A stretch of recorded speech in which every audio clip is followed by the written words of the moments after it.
Hello, everybody. Here we are again. Today, we're going to speak about something very important that sounds mean and dangerous. I'm talking about the comparatives and the superlative. So, I have here a video I can show you. A PowerPoint presentation I can show you.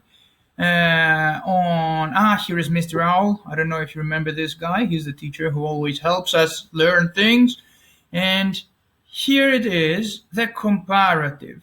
The first thing I would like you to remember is that when we refer to the comparative or the superlative, we mainly refer to adjectives as well as to adverbs. But today we're only going to speak about the comparative and superlative form of adjectives. So, first of all, I use the comparative to compare two people, two things, animals, or groups.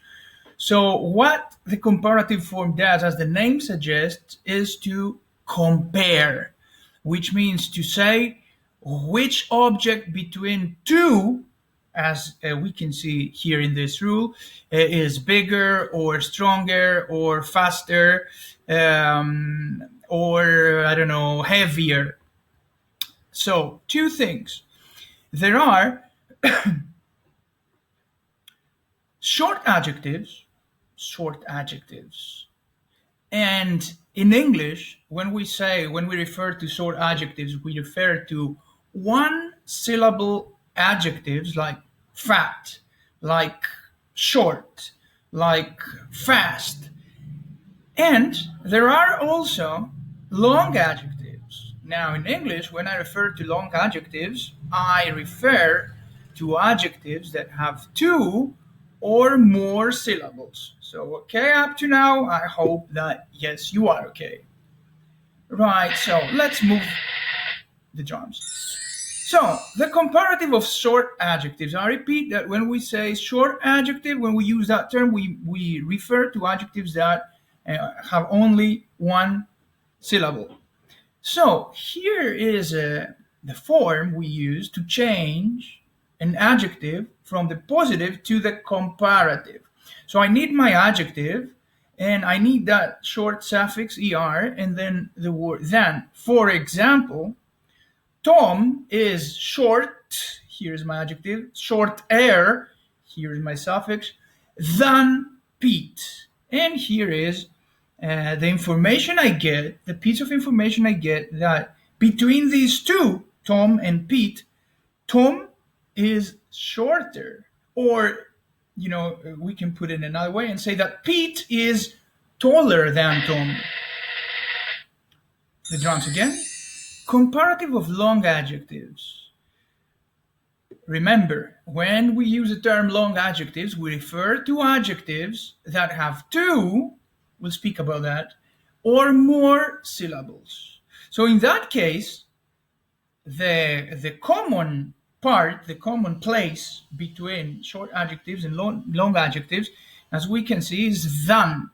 Because when my adjective is long, I cannot use the suffix er. I must use more, the word more, plus the adjective, plus than. For example, Tom is more intelligent than Pete.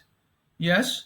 So I can never say that Tom is intelligenter. It sounds very awkward, right? So Tom is more intelligent than Pete. Again, I'm comparing these two people, and I see the piece of information I get is that Tom can think faster, can think better.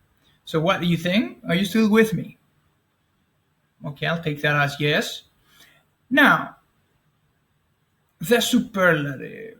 The superlative. What is the superlative? So I use the superlative to speak about number one, or the winner among three or more people, things, animals, or groups. So in this case, I'm not trying to find the best between two, but I'm trying to find the number one, the best between three or more, as many as I want, or as many as are needed, right? So remember, ladies and gentlemen, there are, again, Short adjectives, we talked about that only have one syllable, and long adjectives. Here I wrote three syllables or more. We'll speak about that in a while. And here it is, the superlative of short adjective. So to form the superlative of short adjectives, I need the, then I need the adjective, then the suffix est. This time is not air like faster, is est, and instead of than that I use in the comparative form, in this case I can either use of or in when I refer to a place. For example, Tom is the shortest of all.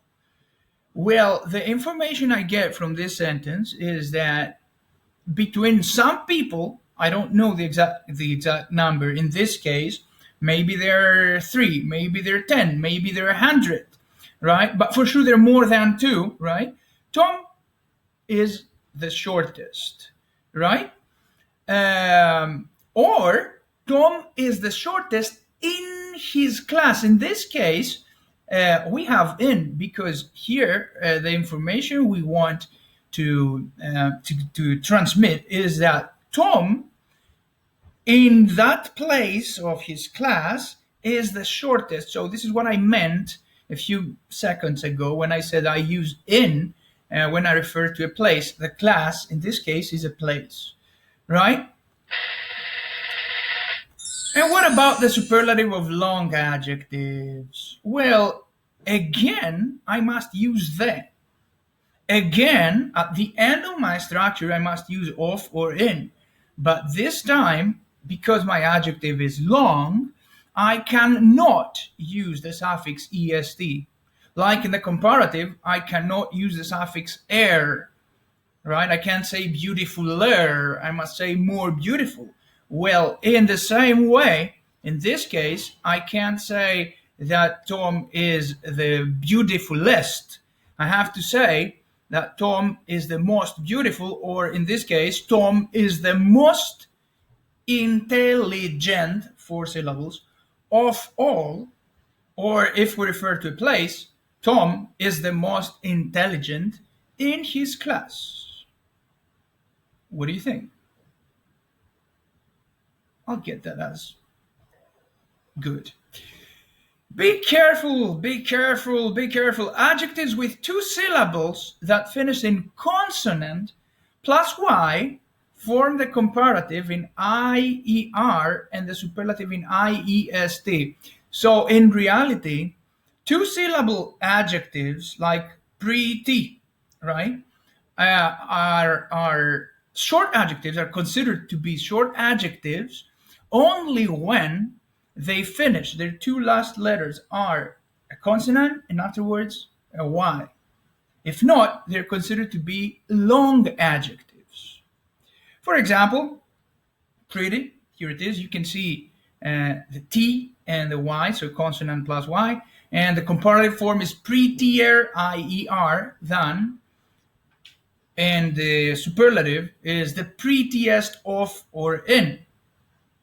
Now, short adjectives that finish in E form the comparative in R and the superlative in ST, not ER or EST, because I already have an E, right? So for example, here it is, the adjective safe, it finishes in E, right? So I just need to add an R to form the comparative, safer than, or I just need to add an ST to form the superlative, the safest of or in. Now, short adjectives that finish, so 1-syllable adjectives, that finish in consonant and then vowel and then consonant, double the final consonant. For example, big, you can see I have a B that is a consonant, an I that is a vowel, and a G that is a consonant again. So consonant, vowel, consonant. The comparative form of big is bigger than with a double G. Well, and again, I can see the superlative here that is biggest with double G for the same reason. Here is Mr. All again. Don't forget the irregular adjectives. There is always something irregular in English. That's the bad news. But the good news is that they are very few. Lucky you. And here they are. So, the first of all, good. There is no such thing like gooder. It sounds so bad. It's better than, the best of, or in. Like Tom is better than Pete in basketball, or Tom is the best of all, or he's the best basketball player in his class. Well, and then we have the opposite of good, is bad. There is no such thing like better, is worse than, or the worst of, or in. Far, further with you, the furthest of or in. There is also, I have to say that there is also a form with an A. And last but not least, a lot of, many, and much. They have a common irregular comparative and superlative form that is more than and the most of or in. Well, my dear students, I hope you enjoyed this video and I hope that it will be helpful. So I'll see you soon. I'll see you again next time. Up to that point, have faith.